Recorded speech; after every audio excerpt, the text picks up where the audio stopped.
সন্তানে পড়িল মুখে হাসিয়া প্রভু প্রণাম করিল হাসিয়া প্রভু সন্তানে পড়িল মুখে হাসিয়া প্রভু প্রণাম করিল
এবার অদ্বৈত আচার্যের মনে আর আনন্দ হচ্ছে না, বলছে মা এবার আমি আসি, যদি কোনোদিন কোনো অসুবিধা হয় তুমি আমাকে দেখো, আমি অবশ্যই আসবো।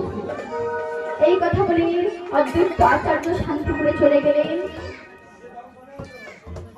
এবার প্রতিবেশী গণদের মনে তো আর আনন্দ হচ্ছে না, সবার মনে আনন্দ হচ্ছে। ও মা আপনাদের ঘরে যদি কোনো সন্তান হয় আপনাদের আনন্দ হয় না? আনন্দ হয় না? আনন্দ হয় তো? সন্তান হলে সংবর্ধনী বাজান তো, উলুধ্বনি দেন তো, সবার সংবর্ধনী উলুধ্বনি দিন।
নবদ্বীপে সবার মনে তো আর আনন্দ হচ্ছে না, আপনাদের কি আনন্দ হচ্ছে না? এতক্ষণ আমরা কোথায় ছিলাম? এতক্ষণ আমরা কোথায় ছিলাম? কেউ বলতে পারবে? এতক্ষণ আমরা কোথায় ছিলাম?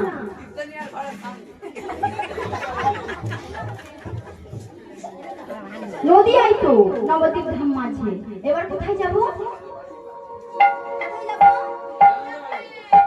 বৃন্দাবনে। তাই বৃন্দাবনে গেলে কি করতে হয় মা? কি করতে হয়? বাহু তুলতে হয়। দেখি কার কার হাত আছে নাকি? যার হাত নেই তার করার দরকার নেই। বাবাদের কি হাত নেই?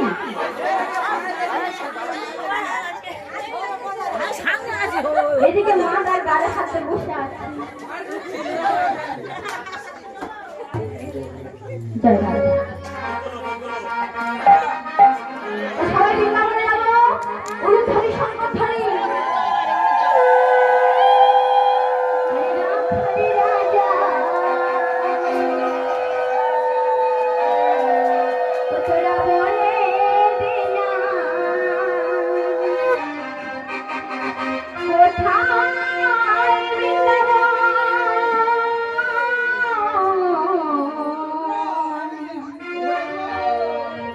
শ্যামকুণ্ড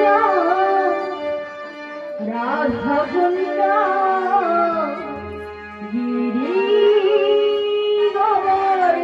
গোবর্ধন শ্যামকুণ্ড রাধাকুণ্ড গিরি গোবর্ধন।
রাখালে রাজা বলে দে না কোথায়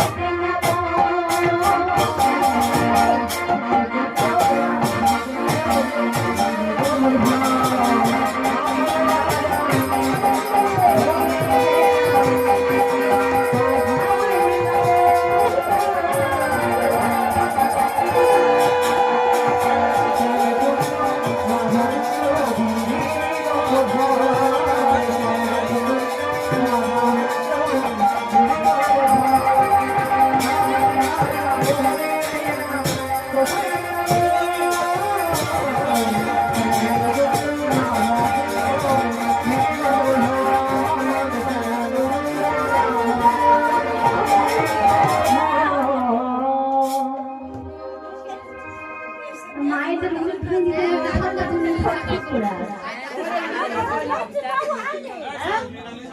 এখানে বাড়ির লোকেদের বলছে একটা স্ট্যান্ড ফ্যান দিলে খুব ভালো হয়।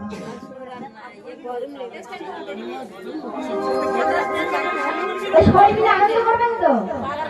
হাত তুলুন, উঠুন, বসে বসে আনন্দ হবে।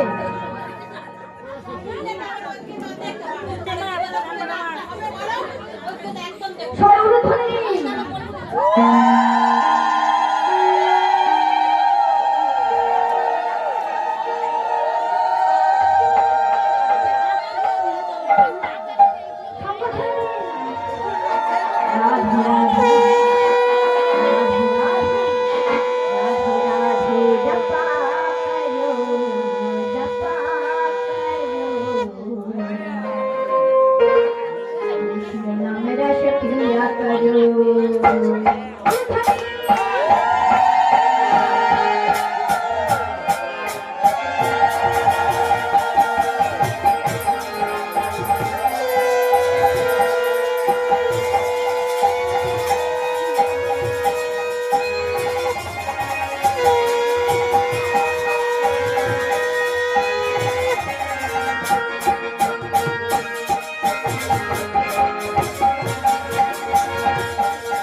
राधे राधे राधे राधे राधे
सीधे साधे भोले भोले सब हरे न्यारे सीधे साधे भोले भोले सब राधे चरण प्रीति सया करो चरण प्रीति क्रिया करो राधे राधे रता करो राधे राधे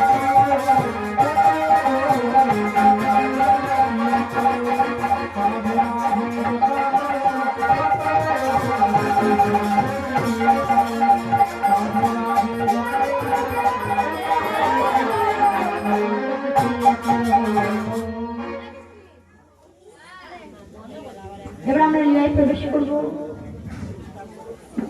আমার লীলার বিষয়বস্তু হলো ব্রাহ্মণ পুত্র নিধন যজ্ঞ।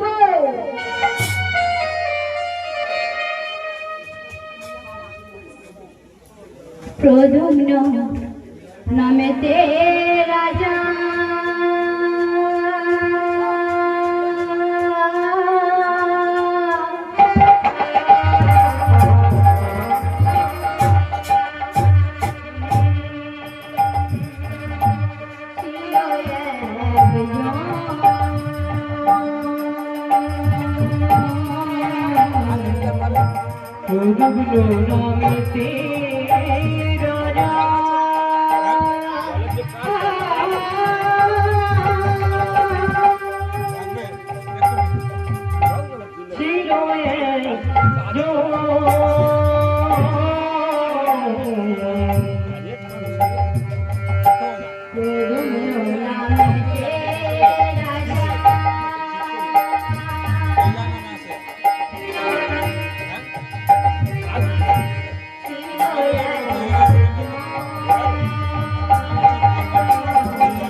প্রদ্যুম্ন নামে এক রাজা ছিলেন। তার স্ত্রী প্রভাবতী ও কন্যা হেমন্ত। তার কোনো কিছুতেই অভাব নেই। রাষ্ট্র, অর্থ, সম্পদ, প্রজাদের ভালোবাসা, কোনো কিছুতেই তার অভাব নেই। কিন্তু তার একটাই দুঃখ, তার একটি কন্যা ছিল, তার কোনো পুত্র সন্তান ছিল না। আমার ভক্তমণ্ডলী, আমার ভক্তি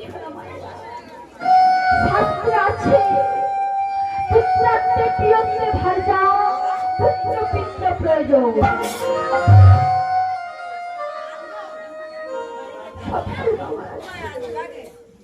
কিন্তু যেদিন আমরা মারা যাব তখন কে তোমার সেবা দেবে প্রভু? তাই সেই কঠিন নিশীথে তার রাধা মাধবের মন্দিরে প্রবেশ করি। রাজা প্রদ্যুম্ন রাধা মাধবের দুটি চরণ জড়িয়ে ধরে কাঁদছে। ওগো রাধা মাধব, যেদিন আমরা মারা যাব সে তোমার সেবায় প্রভু, বলো না প্রভু কি তোমায় সেবা দেবে?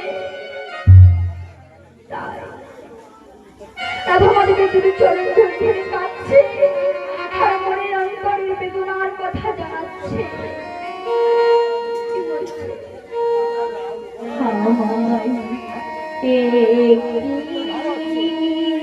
পুত্র দাও না প্রভু, তোমার সেবার তরে আমার একটি পুত্র তোমার সেবার তরে দাও না প্রভু,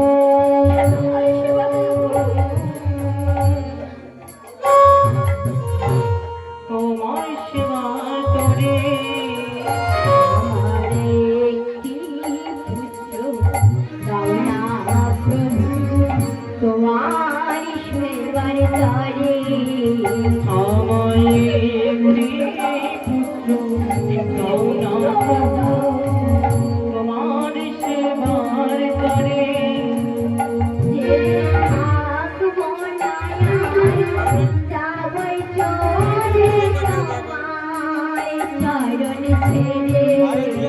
যেদিন থাকব নয়া, সেদিন থাকব নয়া, যাব চলে তোমার চরণ ছেড়ে। আমার একটি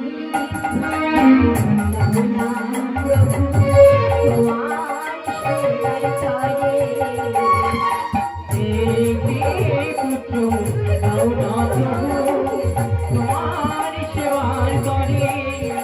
আমার একটি পুত্র দাও না প্রভু, তোমার সেবার করে। রাজা প্রদ্যুম্ন কাঁদছে আর এদিকে প্রভাবতীর ঘুম ভেঙে গেল হঠাৎ।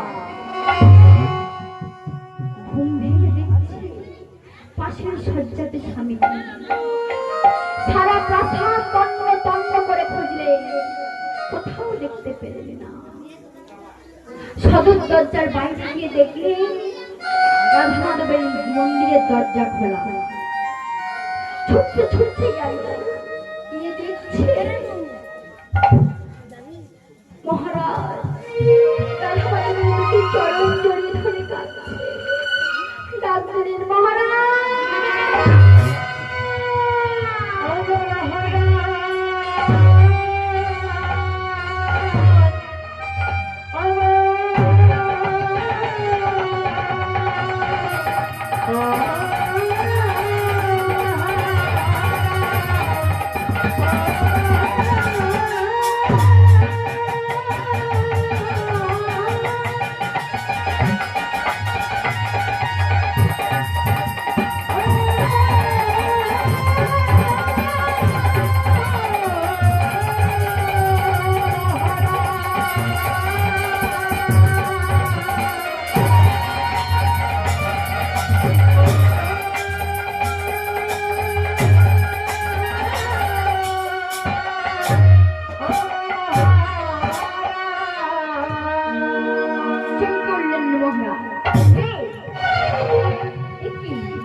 রাধা মাধবের চরণ জড়িয়ে ধরে কাঁদলে কিছুই হবে না।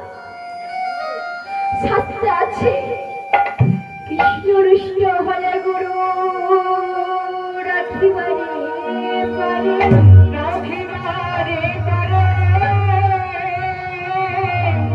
গুরু রুষ্ট হলে কৃষ্ণ রাখিবারে না রে।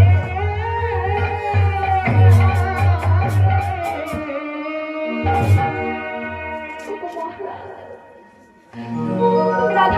চরণ জড়িয়ে ধরে কাঁদলে কিছুই হবে না। তুমি এক কাজ করো, তুমি গুরুদেব কাবলমণির কাছে গিয়ে তোমার মনের অন্তরের কথা সব জানাও। তিনি কিছু ব্যবস্থা করলেও করতে পারে। তুমি ঠিকই বলেছ। তাই প্রভাতে উঠে রাজা প্রদ্যুম্ন গুরুদেব কাবলমণির কাছে চলেছে। কেমন ভাবে যাচ্ছে মা? আরে চলেছে বিপিন মাঝি, চলেছে বিপিন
গুরু হলো পথের দিশারি।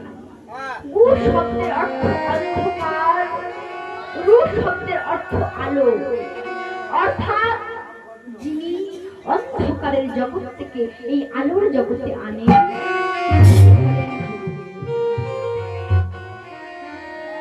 ও মায়েরা, আপনারা দীক্ষামন্ত্র গ্রহণ করেছেন? সবাই দীক্ষামন্ত্র গ্রহণ করেছে? দেখি কে কে দীক্ষামন্ত্র গ্রহণ করেছেন, হাত তুলে। এখন অনেকে বাকি আছে। যারা দীক্ষামন্ত্র গ্রহণ করেননি সবাই দীক্ষামন্ত্র গ্রহণ করে নেবে। মন্ত্র দিতে কি হয় মা?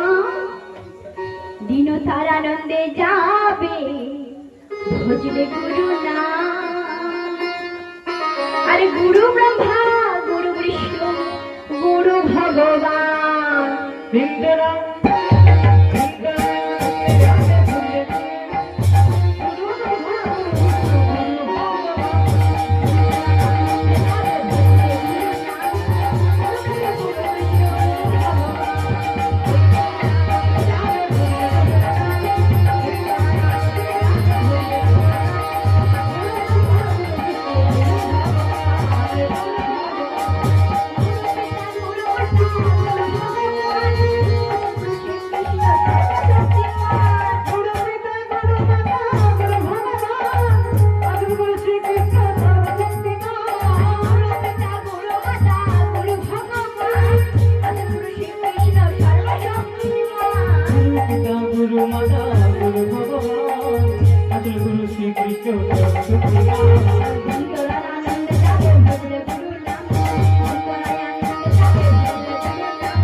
নমস্কার।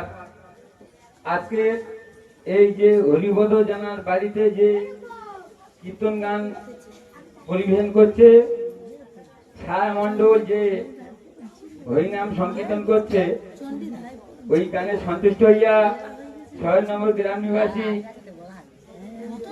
যতন অধিকারী ২০ টাকা পুরস্কৃত করলেন।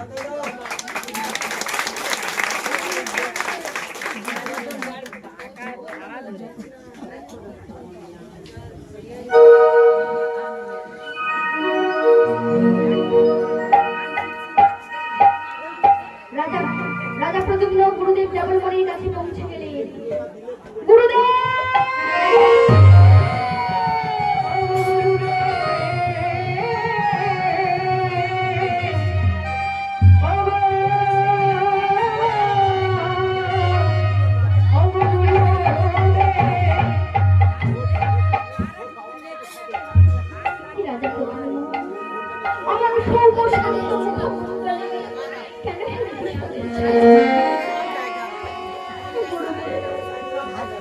বলো না গুরুদেব, বিবাহ কেন করে?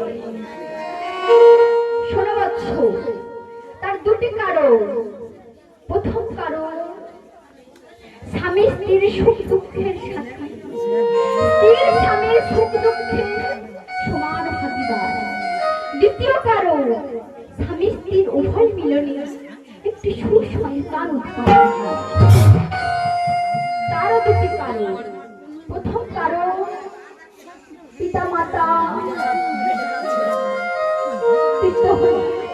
তার দায়ভার করতে, পিতা মাতা মারা গেলে তার মুখাগ্নি জলপিণ্ড দান করার দায় আজ পরীক্ষিত কর্মের ফলে আজ আমার সব সুখ থেকে, আমার অর্থ সম্পদ থেকে একটি পুত্রের লাগে বড় কি করলে আমি একটি পুত্র সন্তান লাভ করব? শোনো রাজা প্রদ্যুম্ন, তুমি অশ্বমের যজ্ঞ করো। এই অশ্বমের যজ্ঞ করলে তুমি পুত্র সন্তান। গুরুদেব, এই অশ্বমের যজ্ঞ করতে গেলে কি দ্রব্য লাগবে গুরুদেব? শোনো, শত শত কলস গঙ্গা বাড়ি, শত শত কলস গঙ্গ ঘিত, যজ্ঞের যোগ্যতম কাষ্ঠ করতে হবে, প্রাসাদের চারিদিকে পতাকা উত্তোলন করতে হবে, আর সবশেষে যজ্ঞের জন্য একটি অশ্বের প্রয়োজন। আর শোনো রাজা প্রদ্যুম্ন, এই যজ্ঞ হবে আগামী অক্ষয় তৃতীয়ার দিন, আর এই যজ্ঞ করব আমি। তাই এই যজ্ঞের পুরোহিত কে মা? গুরুদেব যাবল মণি। এই কথা শুনে রাজা প্রদ্যুম্ন প্রাসাদে ফিরে এলেন। এসে রানী প্রভাবতীকে সব কথা খুলে বললে। বলছে, মহারাজ, আমাদের তো অর্থের কোনো অভাব নেই, তুমি এই যজ্ঞ করো। তাই গুরুদেবের নির্দেশ অনুযায়ী অনুচর দিয়ে রাজ্যের সবাইকে নিমন্ত্রণ করা হলো। শত শত কলস গঙ্গা বাড়ি এলো, শত শত কলস গঙ্গিত এলো, যজ্ঞের যোগ্যতম কাষ্ঠ আনয়ন করা হলো। 7 দিন বাকি প্রাসাদের চারিদিকে পতাকা উত্তোলন করা হলো। এই 7 দিন বাকি এই গভীর মিছিলে ঘটে গেল এক অপূর্ব ঘটনা। রাজা প্রদ্যুম্ন ঘুমে অচৈতন্য। এদিকে শিয়রে দাঁড়িয়ে এক নীলকৃষ্ণ বর্ণের শিশু কি বলছে, মা নীল বরণ